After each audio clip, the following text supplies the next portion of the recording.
Hey Milligan, I'm here for our next campus conversation with Rich Aubrey, our campus minister. We're here together at the Milligan College Counseling Center, and he's willing to make some time to talk with you today about the intersection between our mental health and our spirituality. So I don't know, Rich, if you want to just start by talking about that relationship between spirituality and mental health.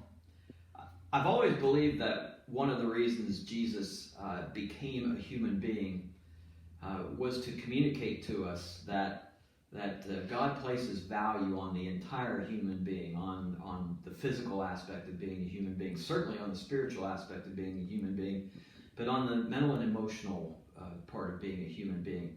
And so I think to achieve health in any of those areas, it's dependent on the others. And I think it's hard to achieve good mental health without some element of spiritual health as well. And obviously all those things affect your physical health. So I very much have this view of every human being as a complete and whole being. And the only way we can achieve that wholeness is if we spend some time and energy on each one of those individual areas. So it's part of the full picture, and if you miss out, you're going to miss the full picture. Exactly. Yeah. You know, we in mental health as counselors, we talk a lot about self-care. I wonder if there are some habits that you would recommend to students and faculty and staff for them to take care of their souls. There are many traditional disciplines. Many people have written many books about spiritual disciplines. And many of those are really simple. Prayer, contemplation, simplicity, taking time to slow down. All those are really important for a person's spiritual health. I think it's also very important to connect to other people, to be deliberate about making sure you interact with other people and you have good productive relationships in your life. But I guess ultimately I boil that down to, from a spiritual perspective, allowing God to care for us. But we have to be complicit in that. We have to make the effort to allow God. Generally speaking, I don't think God forces things on us. And so I think we have to make the effort to, whether it's take time to pray or simply take time to sit silently, or make the effort to do something on someone else's behalf. When we do all those things, then I think we help ourselves grow spiritually, and we help keep ourselves healthy spiritually and mentally as well.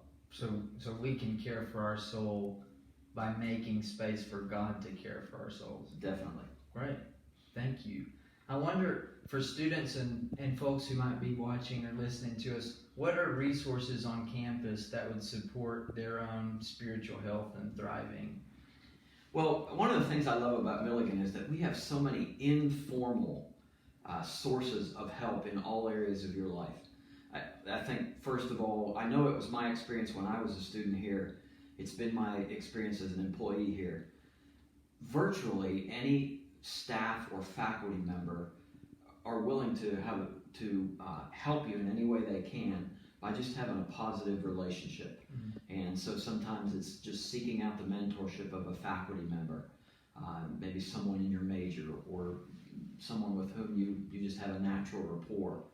I think you'll find the same type of informal resources in the student body. I've always said our two greatest resources at Milligan are our faculty and our student body. Great people. And so you can benefit from interacting with those great people. But then there are formal structures. So of course we have our spiritual formation program, whether that's convocation on every other Tuesday or chapel on Thursdays. Those are opportunities for people to be fed spiritually. And above and beyond that, we have so many student-led opportunities to develop yourself spiritually, whether it's Vespers or many of the faith-based clubs and organizations that we have. Those become excellent opportunities for you to connect with others and for you to continue to grow spiritually and to feed yourself spiritually. Awesome. Well, thank you. For those of you with us today, I hope that you'll be able to look to Coach Aubrey as a resource in the future, and we wish you well in whatever you do today. Thanks for joining us.